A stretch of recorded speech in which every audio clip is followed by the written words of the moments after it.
Good, let's call this meeting to order. All right. All right, so let's see who's here.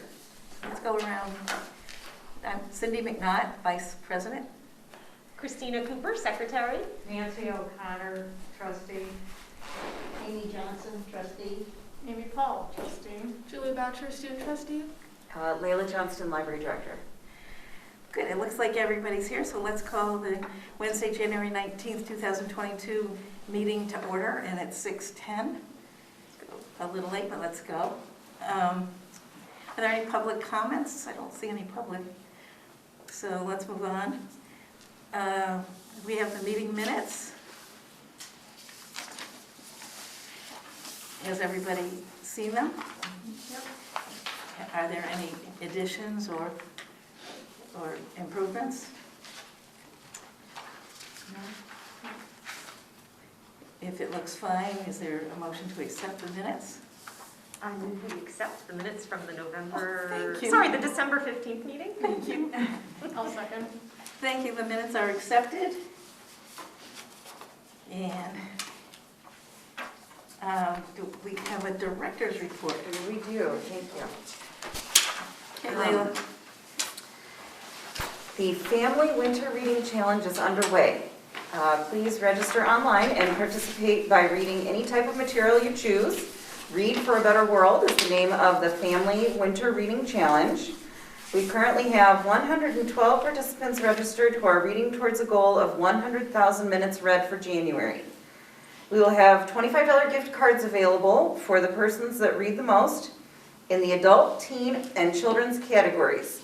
Thank you to the Friends of the East Long Meadow Public Library for sponsoring the prizes.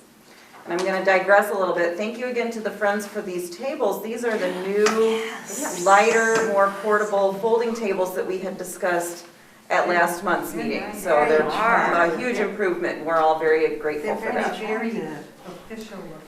They are. Mhm. Nice. The Town of East Long Meadow reinstated the indoor mask mandate for all municipal buildings effective Monday, January 3rd in response to rising coronavirus cases. Department heads received instructions to prepare a service-level funded budget for fiscal '23. Draft budget submissions were due to the accounting department yesterday, January 18th. The library's total funding request is $838,826.14. This request meets our municipal appropriation requirement for certification for state aid to public libraries. And finally, under town information, the town is looking into installation of 3 electric charging stations for vehicles. The charging stations would be installed in the west-facing parking lot near the library. More information will be provided by Bruce Fenney, Department of Public Works Superintendent. Massachusetts Board of Library Commissioners news. Due to the ongoing surge in coronavirus cases in Massachusetts, at their January 6th meeting, the Massachusetts Board of Library Commissioners voted to suspend the open hours requirement from December 20th, 2021 through the first week of March 2022. In an ongoing effort to support frontline library staff and encourage safe library services, the MBLC voted unanimously to relax the state aid to public libraries program requirements. The vote taken at the board's January meeting suspends the open hours requirement from December 20th through April 4th, but may be extended if needed. This recommendation may be extended beyond March should the COVID numbers continue to surge and could be shifted earlier in December once we get data from impacted libraries. Safety of staff and residents is our top priority, said MBLC Director James Lonergan. This gives libraries the option of reducing hours and returning to curbside delivery or other service changes that were successfully implemented during the pandemic without the concern of losing certification in the state aid program. And if you're interested, I did include a link to the full text of the press release. Okay. In order to maintain state certification, the library needs to be open for a minimum number of service hours per week. Required service hours are determined by population. East Long Meadow Public Library is required to be open a minimum of 50 hours per week, including some evening and weekend hours based on our census population. Many libraries are unable to stay open their regular service hours due to ongoing staff illness, quarantine, and other virus-related issues at this time. Libraries that must close due to COVID cases or exposure are not held to the hours open requirement in the approved closure of a public library policy, and local boards of health continue to set the rules regarding vaccines, masks, and other local safety measures. The Massachusetts Library Trustee Association held its annual meeting on December 15th, 2021, and some of you may be interested in watching the recording.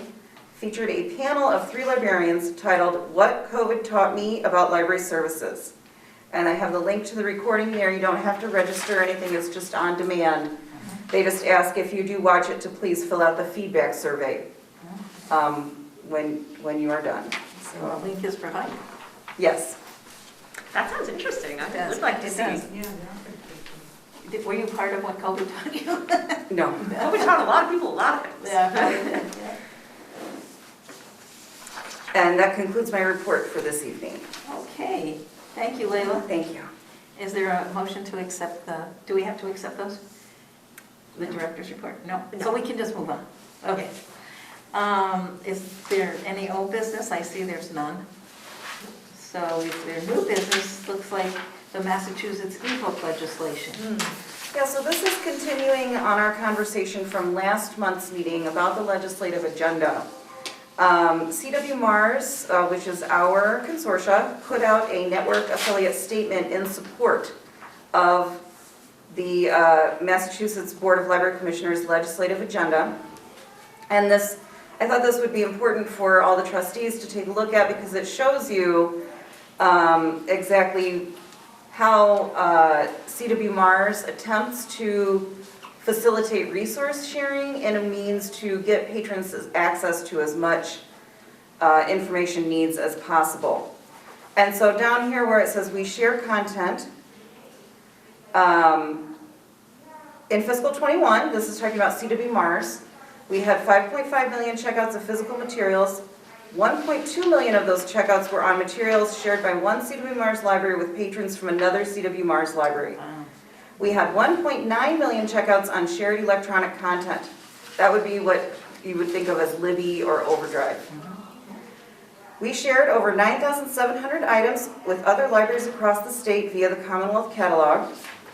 We also had over 2,000 ILLs to Massachusetts libraries outside of CW Mars and over 1,000 interlibrary loans to out-of-state libraries. We have 2.3 million physical copies available for sharing and over 165,000 electronic copies. And so this is my area of interest and expertise are digital resources and digital access. And that's why I included the article, both the network affiliate statement and the article on particularly digital books. And so one thing that most people aren't aware of is that if you purchase a title through your Kindle, you don't really own the title. You're leasing it.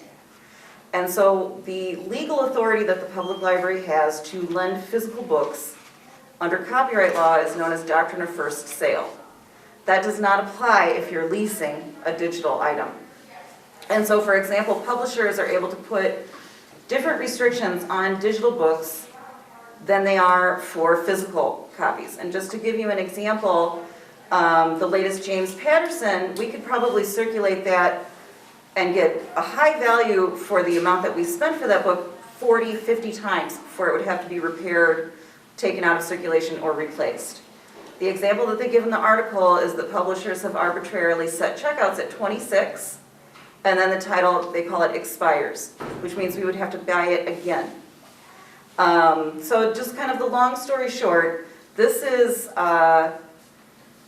where Massachusetts is taking a leadership position along with Maryland and several other states, and they're introducing legislation that would require publishers to, first of all, sell us the titles to begin with. Because some things, for example, Mo Willems, we can't get digital Mo Willems for Overdrive. It just doesn't exist. It may exist for your personal collection, but it does not exist as something that we can lend through the library. Then the other part of the legislation, so first of all, they would expect it to be made available. The other part of the legislation is looking at something that would be much more, I mean, for lack of a better term, much more fair. The James Patterson example that I just gave, to purchase that in digital format could be over $100 and it expires after 26 checkouts, and I would have to buy it again. So I'm not really building a collection in what we would think of as so much as leasing, which completely fundamentally alters what the And 26 public library does. 26 checkouts is pretty low. Yes, that is extremely low, and it's, I would like to know where the publishers came up with that number. Yeah, 26, Yeah, I mean, really, Yeah, really. and so this is where Massachusetts is taking a leadership position, along with Maryland and Rhode Island is another state too, that's looking at legislative tools to ensure that the library can continue to lend materials to patrons. How do you know, with the physical books rather than the e-books, how do you, I mean, how do you determine how many copies you buy, and do you buy from a particular publisher? Yep, so we have several distributors that we work with. We are part of it's a state negotiated, the Massachusetts Higher Education Consortia. And so one of the distributors we work with is Ingram, and we will order through Ingram on a regular basis, and they will fulfill the books. A general industry standard is that you want to have 5 copies for every 1 hold. Some libraries can do that, some cannot. But that, looking at circulation statistics is one way to determine how many copies that we should get. I just put one on hold, and it was gonna be 4 weeks, and I wondered, I said, when you were talking about this, I wonder how many copies they have, and how they, you know. Thank you. Is there? But I can't believe they could do that they could expect that libraries would be able to do that. When you can buy a copy and lend, I mean. Well, it's because it's not a purchase. Doctrine of It's a first lease. sale means I can do whatever I want with the Right, book that I just bought. I can exactly. lend it, I can burn it, I Right. can shred it, I can do whatever I want. I'm not purchasing that digital copy, I'm leasing it, Yeah. and that's a very different.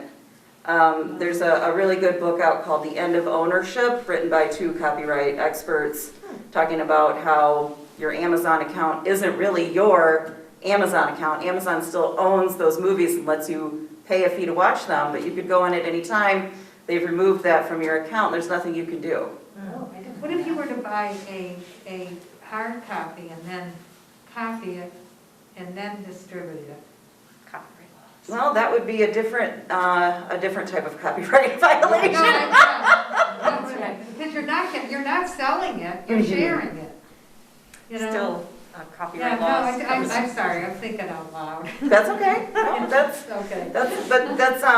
This is something that I think that all trustees, it would only make you a better public library trustee to kind of be aware of what's going on with digital resources. Can I ask you, is there a committee that is working with the lawyers or publishers to try to have them be fair? American Library Association has been working on it. And what, do they have their own lawyers that are working with this, or? Yes. Okay, and they're not getting too far?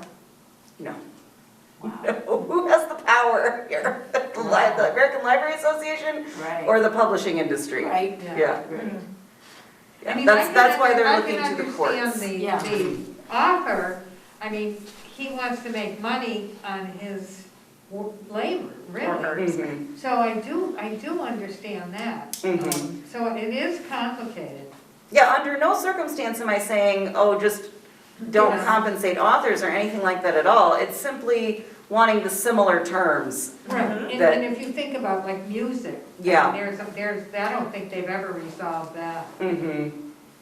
Yeah, now everybody just has a Oh. subscription and they pay $10 a month and have a streaming service, so, Yeah. yeah. They do.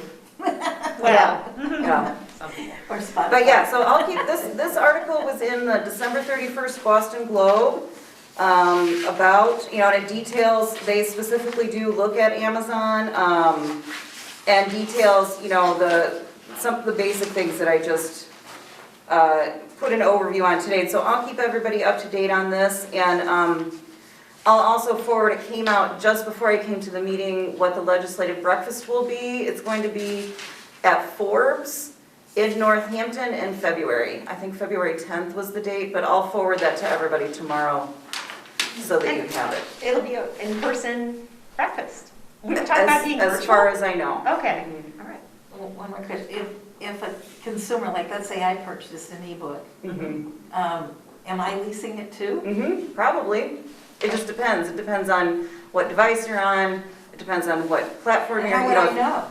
Are you using a Kindle? Are you using an Android-powered tablet? Or an iPad? You would know, I mean, do you have a Google Nexus? Do you have I have an an iPad? Yeah. So when you buy a Does it Kindle, matter? you don't own that copy of that? It depends. It's up to the publisher. Well, how would you know as a consumer if you own it or lease it? You would have to look into it. Wow. So you know the checkbox, you accept terms and conditions. This is Oh, the likely terms one of and your Yeah, you conditions. don't read them. Right, I'm gonna read it now. Yeah, it would take something like 12 years to read. Yeah, exactly. You just don't read it. I mean, maybe you should now. And it really isn't, I mean, it's what they call an adhesion contract, Mhm. where you can't alter the provisions anyways. Right, If you don't agree. you don't get it. You don't get it. Layla, a follow-up of the East Long Meadow Library.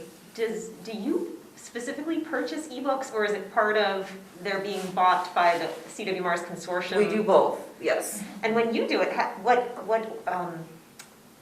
you doing that through Ingram? Do they do that? No, I run reports through Overdrive and buy it through Overdrive You buy it through Advantage. Overdrive. Mhm. Okay. Yeah, I was just curious about that. How do you select the books you buy? So generally, bestsellers, obviously you're going to want to get all of those, but I run reports for the titles that have holds on them, because that means that people are waiting for them and want them. And then there's also it's really collection development is, it's kind of an art and a science where you do it based on your stats, but you also have to know your community and know what they're interested in and know what they're looking for. For example, Julia's book club might be looking at selecting a new title for next month, and so knowing that, then we would purchase more copies of that, knowing there would be more demand. And you Or have if a and you have book is review on review NPR. sources as well. There you go. Yes. Folks are What's looking- that? Well, I got this because it was on NPR, so I'm sure that you also look at Oh, that okay. kind of source. Oh, we have a policy, you can read the whole collection development policy. But yeah, I read many reviews, and that's how we Yeah. select from professional journals. There's a few There's magazines. Library Journal, School Library Journal, Book List. Book Riot is one of them that's online. So you want Publishers Weekly. Consult a lot of professional journals, because otherwise who would have time, right? You have to read the reviews. Right, exactly. Yeah. Well, thank you for that. Yes. Sure. Does anybody else have any more questions? Or then we can move on to the student trustees report, Julie. Would be so kind. On Wednesday, January 12th, the Teen Advisory Board was scheduled to have a meeting, but we are unable to meet in the community room, so there is no meeting. The next meeting will be February 9th, 2022 from 3 to 4 p.m. The book club was still on. We had our first meeting on January 12th and talked about our book of the month, I Wish You All the Best by Mason Beaker. We hope to start advertising the club through the middle school and the high school. We have not formally chosen a book for this month, but we are currently choosing from 3 titles, Turtles All the Way Down by John Green, The Last Night at the Telegraph Club by Melinda Lowe, and then Kingdom of Black by Mary Lou, and we did end up choosing the Kingdom of Black by Mary Lou. Our next book club meeting will be February 9th, 2022 from 4 p.m. to 5 p.m. Would adults be interested in, how are, your. I Are would they be fine. age? Are I they- mean, it's mostly like young adult books, so like I think kind of just depends if adults would want to come in and read the young adult books. Some of them are very good. Yeah, Mhm. obviously. Good, you know that. They are. But I believe that it's open to everyone. Actually, we limit it to teens, Yeah. because if you have you got me showing up, Yeah. teens aren't going to want to come. That's like another thing that we were thinking. I mean, about. really, so we limit it to teens, Yeah. but that would be something that if there was a lot of demand and a lot of interest, we could say, okay, adults that want to read YA, let's start a new book club for adults that want to read YA. Because like if we're gonna talk about a book and maybe things in the book the teenagers and like even middle schoolers more likely might not want to talk about it. Yeah, they're not gonna want, I'm sitting there Like- looking at them, they're not gonna. Yeah, no, They would but, think I'm a young adult, so they, Yeah. right. right. And I suppose parents or non-parents, just people, we probably should be reading what the young adults are reading. Definitely, yeah. I mean, we might get an insight You probably that we would. don't have. Long Meadow did have a club that, for adults to read young adult literature, they called it the Young at Heart Book Club. Oh, that's Nice. cool. But I have to say, it was not attended by anyone. Just, it's one of those programs, it sounds like a great idea, and And people nobody- never But came. I liked the title of it. Yeah. Get Heart Club. Feel free to steal it, I'm sure the person who came up with it wouldn't mind. No, So but I I'll don't buy a think couple I extra copies really for thought of Overdrive. it, Okay. but I- Yeah. Julia, how many people attended? I think it was like 5. Oh, that's That's good. pretty Okay, good. that's good. That's And I good. know that I might try to, for like our next meeting, I might try to get an announcement at the high school, because we do like an announcement every morning. I might try to get that on the, Oh, that would be good. Oh, that's a good idea. yeah. Very nice. 5 is a really good turnout for your first Yeah. session, that's That excellent. is, that's very good. Mhm. Did people feel comfortable, do you think? I think talking? people felt comfortable for the most part, from what I could tell, you know, just talking about books. Mhm. Good. Great. Well, I have a Friends of the Library update. Not much of one, because the Friends Board of Directors voted to cancel the meeting scheduled for January 10th due to the increasing numbers of individuals testing positive for COVID-19 and its variants. In the meantime, both the Reminder Publications and the Republican newspaper published articles regarding the Vinnick Memorial Scholarship Awards in their January 6th papers. LCAT was notified and the notice was included on its community bulletin board. Details can be found on the Friends website for anyone who is interested. The deadline to submit an application is March 15th. The next meeting of the Friends is scheduled for Monday, February 7th at 7 p.m. Whether the meeting will take place in person or via Zoom has not been determined yet. And that's the Friends report. Thank you. Okay. Do you mind if I grab that from you? Yeah, you can have it. Thank you. I kind of folded it. No, don't worry. Does anybody have any additions or comments or suggestions that they would like to add to today's meeting? Then, can I have a motion to adjourn the meeting? I'll make a motion to adjourn. I'll second. Okay, all right. Then this meeting is adjourned, and the next meeting will be Wednesday, February 16th, 2022 at 6 p.m. The meeting is now adjourned.